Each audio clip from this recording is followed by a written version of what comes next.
வாங்க நம்ம குருமா குழம்பு செய்யறதுக்கு தேவையான காய்கறிலாம் என்னென்னு பார்க்கலாம்.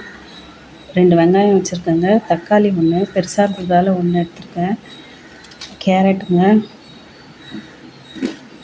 பீன்ஸ், பட்டாணி, புதினா, கொஞ்சமாக கொத்தமல்லி, அப்புறம் 2 உருளைக்கிழங்கு, கத்திரிக்காய் அரிஞ்சு தண்ணியில் போட்டிருக்காங்க. தேங்காய் கொஞ்சமாக பொட்டுக்கடலை வச்சு மிக்ஸி ஜாரில் போட்டு அரைச்சி எடுத்துக்கலாங்க. தாளிக்கிறதுக்கு பட்டை, கிராம்பு, கொஞ்சம் கல்பாசி, ஒரு மராட்டி மொக்கு இலை, சோம்பு, குழம்பு மிளகாய்த்தூள். இந்த கரண்டியில் நான் 2 கரண்டி எடுத்துக்கிறேங்க. 1 ஸ்பூன் இஞ்சி பூண்டு பேஸ்ட். வாங்க எப்படி செய்யறதுன்னு பார்க்கலாம். ஸ்டவ் ஆன் பண்ணி வானல் ஊற்றிக்கோங்க. காஞ்சதும் தேவையான அளவு எண்ணெய் ஊற்றிக்கோங்க. நான் 2 கரண்டி எண்ணெய் ஊற்றிருக்கேன். காஞ்சதும் நம்ம எடுத்து வச்சுருந்த பட்டை, கிராம்பு, ஏலக்காய் இலைலாம் போட்டுடலாங்க. சாரி, ஏலக்காய் எடுக்கல. இப்போ வெங்காயம் போட்டுருங்க.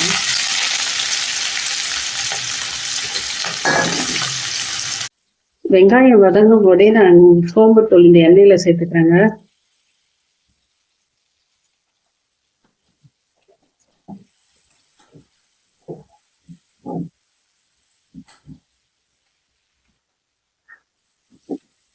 வெங்காயம் இந்த சோம்பு கொஞ்சம் வதங்கினதும் நான் இதில் இஞ்சி பூண்டு பேஸ்ட்டு சேர்த்துக்கிறேங்க.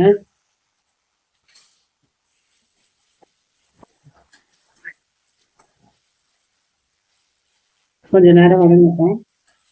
அடுத்தது நம்ம எடுத்து வச்சிருந்த தக்காளி, கேரட்டு, காய்கறி எல்லாம் போட்டு சேர்த்து வதக்கிக்கலாங்க.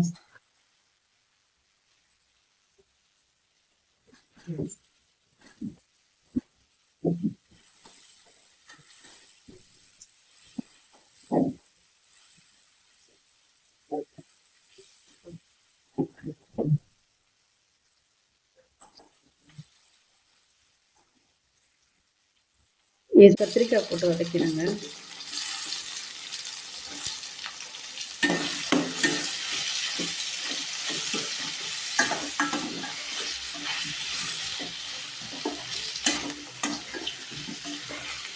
கத்திரிக்காய் நல்லா வதங்கி வரட்டும்.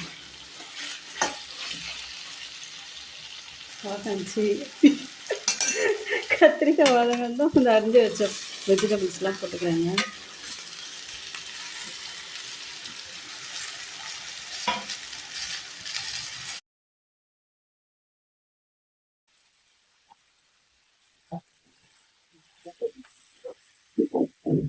இதை சேர்த்து வதக்கிக்கலாங்க.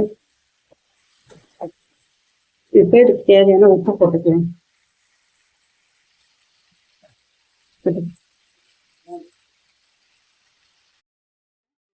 காய்கறி எல்லாம் நல்லா வதங்கிடுச்சுங்க.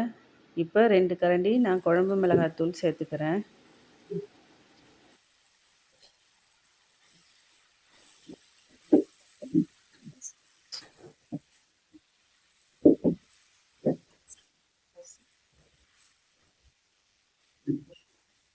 மிளகாய்த்தூள் வெடிப்பு போக கொஞ்சம் நல்லா வதக்கிக்கோங்க.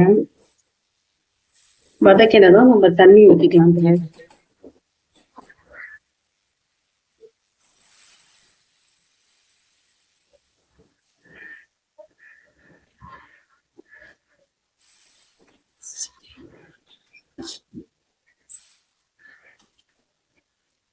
நல்லா கொதிக்கிட்டோங்க. காய்கறிலாம் நல்லா வேகட்டும். அந்த கேப்பில் நம்ம எடுத்து வச்சிருந்த தேங்காவை அரைச்சிட்டு வந்துடலாம். கொதிக்கட்டுங்க. மிக்ஸி ஜாரில் போட்டாங்க, அரைச்சி எடுத்துகிட்டு வந்துடலாம். அரைச்சாச்சுங்க.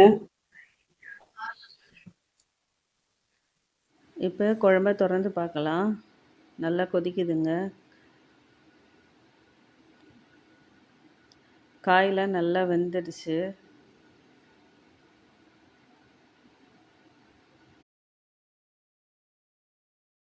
இப்போ நம்ம அரைச்சி வச்ச தேங்காவை ஊற்றிக்கலாங்க. நீங்கள் தேவையான அளவு தண்ணி ஊற்றிக்கோங்க.